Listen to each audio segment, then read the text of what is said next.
Hello everyone, my name is Mansi Bhanot. स्वागत करती हूँ करंट अफेयर के एपिसोड नंबर 669 में। आज की तारीख है 27 मई 2020। हमारे दो चैनल्स हैं, पिनाकल और फ्रंटियर आईएएस। अगर अभी तक आपने हमें सब्सक्राइब नहीं किया तो सब्सक्राइब जरूर कीजिए, साथ में हमारा बेल आइकन प्रेस करना ना भूलिएगा ताकि हमारे लेटेस्ट अपडेट्स आप तक पहुंचते रहें। हमारे दो चैनल्स हैं ssccglpinacle.com और baljeetdhaka.com, तो इन दोनों वेबसाइट्स को विजिट जरूर कीजिएगा। हमारे हर करंट अफेयर का एपिसोड जो है रोज सुबह 4 बजे अवेलेबल हो जाता है। साथ में अंत में जो है क्विज डिस्कस किया जाता है, जिसके आंसर्स आप कमेंट सेक्शन में लिखकर बता सकते हैं। अब चलिए डिस्कस करते हैं प्रीवियस क्विज के क्वेश्चंस को। पहला प्रश्न जो आपसे यहाँ पे पूछा गया है, दिग्गज खिलाड़ी बलबीर सिंह दोसांझ जिनका हाल ही में निधन हो गया, वे किस खेल से जुड़े हुए थे? इसका सही उत्तर था हॉकी।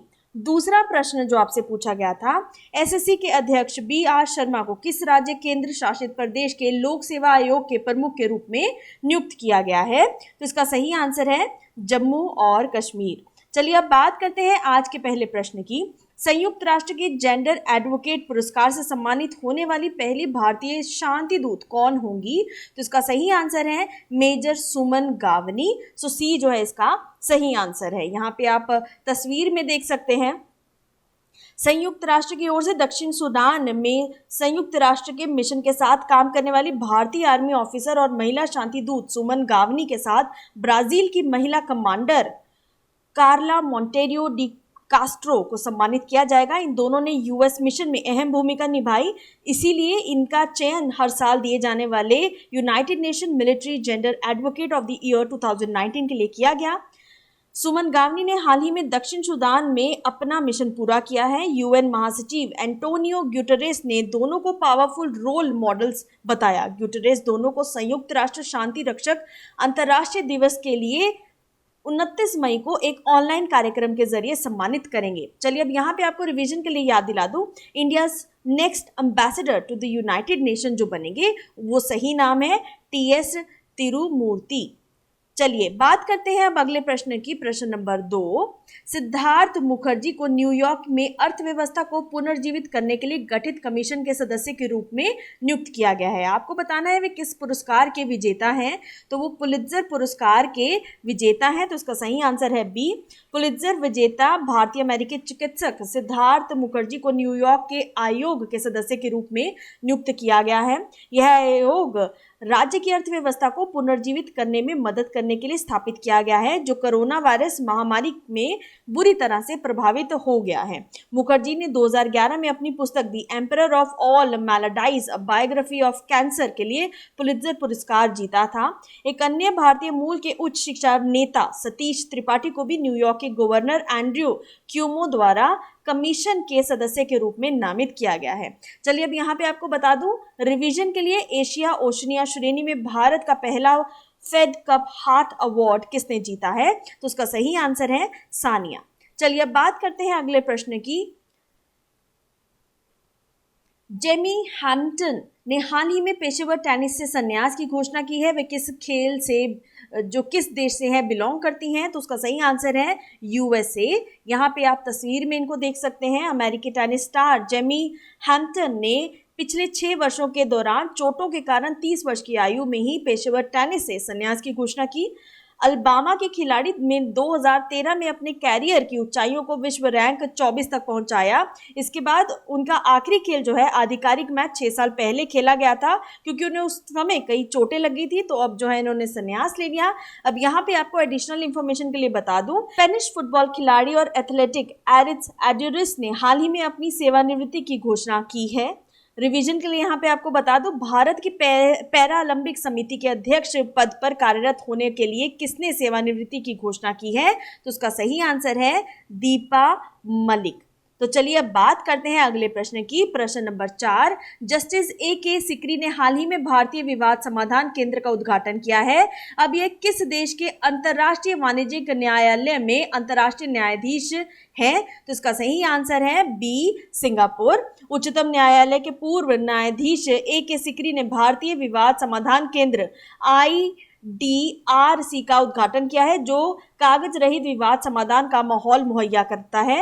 IDRC का उद्घाटन किया गया। इसमें समिति में उच्चतम न्यायालय, उच्च न्यायालय, जिला अदालतों के पूर्व न्यायाधीश के अलावा पूर्व नौकरशाह, चार्टर्ड अकाउंटेंट, वास्तुकार, उद्योग जगत के दिग्गज लोग आदि शामिल हैं। न्यायमूर्ति Sikri Singapore international commercial court के अंतर्राष्ट्रीय न्यायाधीश भी हैं। अब यहाँ पे आपको रिवीजन के लिए एक और चीज जो है इसके साथ बता दूं, हाल ही में ओडिशा उच्च न्यायालय के मुख्य न्यायाधीश के रूप में किसने शपथ ग्रहण की है? तो उसका सही आंसर है जस्टिस मोहम्मद रफीक। चलिए बात करते हैं अगले प्रश्न की। प्रश्न नंबर 5, भारतीय वायुसेना किस राज्य में तेजस के दूसरे स्क्वाड्रन का परिचालन करेगी? तो इसका सही आंसर है ए, तमिलनाडु। भारतीय वायुसेना IAF 27 मई 2020 को तमिलनाडु के कोयम्बतूर में अपने 18वें स्क्वाड्रन का संचालन करेगी। इसे चौथी पीढ़ी के LCA तेजस विमान से लैस किया जाएगा। वायुसेना प्रमुख air chief marshal RKS Bhadauria Coimbatore के पास सुलूर वायुसेना स्टेशन में स्क्वाड्रन फ्लाइंग बुलेट का संचालन करेंगे। स्क्वाड्रन LCA तेजस FOC विमान से लैस होगा। 18 स्क्वाड्रन का मोटो तीव्र और निर्भया रखा गया है। इस स्क्वाड्रन ने पाकिस्तान के साथ 1971 के युद्ध में सक्रिय रूप से भाग लिया और उन्हें सर्वोच्च वीरता पुरस्कार परमवीर चक्र से सम्मानित किया गया था, जो फ्लाइंग ऑफिसर निर्मलजीत सिंह को मरणोपरांत दिया गया था। अब यहाँ पे आपको रिवीजन के लिए याद दिला दूं, किस देश ने अपने उपग्रहों को खतरों से बचाने के लिए स्पेस ऑपरेशन स्क्वाड्रन लॉन्च किया है? तो उसका सही आंसर है जापान। चलिए बात करते हैं अगले प्रश्न की। प्रश्न नंबर 6, विश्व थायराइड दिवस कब मनाया जाता है? तो उसका सही आंसर है 25 मई को। तो हर साल 25 मई को विश्व स्तर पर विश्व थायराइड दिवस के रूप में इसको मनाया जाता है। पहली बार विश्व थायराइड दिवस 2008 में मनाया गया। इसे अमेरिकी थायराइड एसोसिएशन और यूरोपीय थायराइड एसोसिएशन के नेतृत्व के एक अभियान के हिस्से के रूप में मनाया जाता है। WTD का मुख्य उद्देश्य थायराइड के महत्व और थायराइड रोगों की रोकथाम और उपचार के बारे में जागरूकता फैलाना है। अब यहाँ पे आपको रिवीजन के लिए याद दिला दूं, अंतर्राष्ट्रीय गुमशुदा बाल दिवस 25 मई को मनाया जाने वाला एक अंतर्राष्ट्रीय दिवस है। पहली बार 2001 में अंतर्राष्ट्रीय गुमशुदा बाल दिवस मनाया गया था। अब यहाँ पे बात करते हैं प्रश्न नंबर 7 की। किस राज्य ने पंचायतों को श्रम सिद्धि अभियान शुरू किया है? तो इसका सही आंसर है बी, मध्य प्रदेश। मुख्यमंत्री शिवराज सिंह चौहान ने वीडियो कॉन्फ्रेंसिंग के माध्यम से प्रदेश की प्रत्येक पंचायत में श्रम सिद्धि अभियान की शुरुआत की। इस अभियान के अंतर्गत ग्रामीण क्षेत्रों के ऐसे मजदूर जिनके पास जॉब कार्ड नहीं है, उनके जॉब कार्ड बनाकर प्रत्येक मजदूर को काम दिया जाएगा।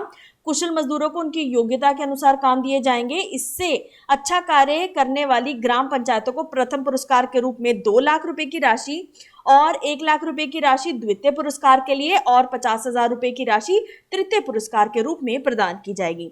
इस अवसर पर मुख्यमंत्री ने प्रवासी मजदूरों को भी पुनः शुरू की गई संबल योजना से जोड़ने की घोषणा की। इसके अंतर्गत गरीबों के बच्चों की फीस, बच्चे के जन्म व उसके बाद माता के लिए 16,000 रुपए की राशि, बच्ची के विवाह की व्यवस्था, सामान्य मृत्यु पर 2 लाख और दुर्घटना में मृत्यु होने पर 4 लाख तथा अंतिम संस्कार के लिए 5,000 रुपए प्रदान किए जाएंगे।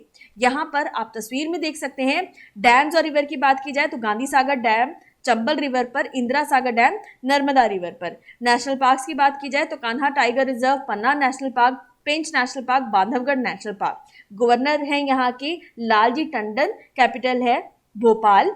CM है Shivraj Singh Chouhan. World heritage sites हैं Buddhist monument at Sanchi, Khajuraho group of monuments. देखिए स्टूडेंट्स, एक चीज हम नहीं शुरू कर सकते हैं कि आप कमेंट सेक्शन में जब भी कोई स्टेट डिस्कस होती है उससे जुड़ी कोई भी बात जो आपको पता है वो आप एक्स्ट्रा इन्फॉर्मेशन के रूप में बाकी लोगों के साथ साझा कर सकते हैं। बहुत अच्छा इनिशिएटिव रहेगा ये। चलिए बात करते हैं अगले प्रश्न की। किस राज्य में प्रतिवर्ष 25 मई को झीरम श्रद्धांजलि दिवस के रूप में मनाया जाएगा? तो इसका सही उत्तर है बी, छत्तीसगढ़। छत्तीसगढ़ सरकार ने राज्य में प्रतिवर्ष 25 मई को झीरम श्रद्धांजलि दिवस के रूप में मनाने का फैसला इसको किया है। मुख्यमंत्री भूपेश बघेल ने इस संबंध में अधिकारियों को निर्देश जारी किया है कि इसके अनुसार 25 मई वर्ष 2013 को झीरम घाटी में नक्सल हिंसा के शिकार हुए राज्य के वरिष्ठ नेताओं, सुरक्षा बलों के जवानों और वर्षों में नक्सल हिंसा के शिकार हुए सभी लोगों की स्मृति में 25 मई को प्रतिवर्ष झीरम श्रद्धांजलि दिवस के रूप में मनाया जाएगा। इस हमले में कांग्रेस प्रदेश अध्यक्ष नंद कुमार पटेल, पूर्व केंद्रीय मंत्री विद्याचरण शुक्ल, पूर्व नेता प्रतिपक्ष महेंद्र कर्मा समेत कांग्रेस के वरिष्ठ नेताओं, सुरक्षा बल के जवान और कार्यकर्ताओं की मृत्यु हुई थी। चलिए अब बात करते हैं यहाँ पर फेमस डैम्स की। Minimata Bango dam, Hasdeo river, thermal power plants में Korba and Sipat thermal power plant. Tiger reserves में Achanakmar tiger reserve, Udanti Sitanadi tiger reserve और इंद्रावती टाइगर रिजर्व। कैपिटल है यहाँ की रायपुर और गवर्नर है अनुसुईया उकई। सीएम है भूपेश बघेल। जैसे कि अभी मैंने आपके साथ डिस्कस किया था, आप कमेंट सेक्शन में कोई भी इससे जुड़ी आपके पास एडिशनल इंफॉर्मेशन है तो आप जरूर मेंशन कीजिए। चलिए बात करते हैं अगले प्रश्न की। FICCI लेडीज ऑर्गेनाइजेशन के अध्यक्ष के रूप में किसे नियुक्त किया गया है? तो इसका सही आंसर है जहनावी फूकन। तो बी जो है इसका सही आंसर है। यहाँ में आप तस्वीर में देख सकती हैं, फिकी लेडीज एसोसिएशन ऑर्गेनाइजेशन ने असम की उद्यमी फूकन को नया राष्ट्रीय अध्यक्ष के रूप में चुना। उन्होंने FLO के 37वें राष्ट्रीय अध्यक्ष के रूप में पदभार ग्रहण किया है, जो देश की शीर्ष उद्योग मंडल की महिला विंग है। जाह्नवी राष्ट्रीय अध्यक्ष के पद पर रहकर उद्यमिता क्षमताओं और पेशेवर उत्कृष्टता के साथ महिलाओं को सशक्त बनाने की दिशा में काम करेंगी। फिकी FLO महिलाओं को आर्थिक सशक्तिकरण की दिशा में काम करता है और राष्ट्रीय स्तर पर 17 खंड में 8000 से अधिक महिलाओं उद्यमियों और पेशेवरों का प्रतिनिधित्व करता है। इसके अलावा यह महिलाओं के लिए एक समान अवसर को बढ़ावा देने की दिशा में भी कार्य करता है। चलिए अब बात करते हैं अगले प्रश्न की। प्रश्न नंबर 10, किस देश के पहले मानव रहित हेलीकॉप्टर ड्रोन ने अपनी पहली उड़ान भरी? तो इसका सही आंसर है सी, चीन। चीन के प्रथम मानव रहित हेलीकॉप्टर ड्रोन ने पहली उड़ान भरी। इसे पठारी क्षेत्रों में भी उड़ान भरने के लिए बनाया गया है और यह ऊंचाई से वार करने में भी, निगरानी रखने में भी सक्षम है। AR-500C मानव रहित हेलीकॉप्टर ऊंचाई से संपर्क साधने में सक्षम है और तिब्बत में चीन की भारत से लगने वाली दक्षिण पश्चिमी सीमा पर चीन के हितों की रक्षा के लिए इसे तैनात किया जा सकता है। यहाँ पे आप तस्वीर में देख सकते हैं, चीन के सरकारी उद्यम aviation industry corporation of China द्वारा विकसित ड्रोन ने पूर्वी चीन के जिंग्याशी प्रांत के पोयांग में स्थित AVIC बेस से सफलतापूर्वक पहली उड़ान भरी। यह 5000 मीटर की ऊंचाई से भी उड़ान भर सकता है और आकाश में लगभग जो है 6700 मीटर ऊपर तक जा सकता है। चलिए यहाँ पर लोकेशन देख लेते हैं। The people's republic of China की कैपिटल है बीजिंग, करेंसी है रेम्बिनी। अब चलिए बात करते हैं समरी कीवर्ड 27 मई 2020 की। तो UN जेंडर एडवोकेट अवार्ड जो है मेजर सुमन गावनी को दिया गया। सिद्धार्थ मुखर्जी जिनको मेंबर न्यूयॉर्क कमीशन का बनाया गया, इनको पुलित्जर पुरस्कार से भी सम्मानित किया जा चुका है। जेमी हैंटन जिन्होंने हाल ही में अपनी रिटायरमेंट घोषित की टेनिस से, ये USA को बिलोंग करती हैं। Justice AK Sikri Indian dispute resolution के, इनको हाल ही में सिंगापुर इंटरनेशनल कमर्शियल कोर्ट में नियुक्त किया गया है। IAF सेकेंड स्क्वाड्रन ऑफ तेजस जो है तमिलनाडु में लॉन्च किया गया है। वर्ल्ड थायराइड डे 25 मई को मनाया जाता है। श्रम सिद्धि कैंपेन जो है ये मध्य प्रदेश की पंचायत के लिए लॉन्च किया गया है। 25 मई को झीरम ट्रिब्यूट डे छत्तीसगढ़ में मनाया जाएगा।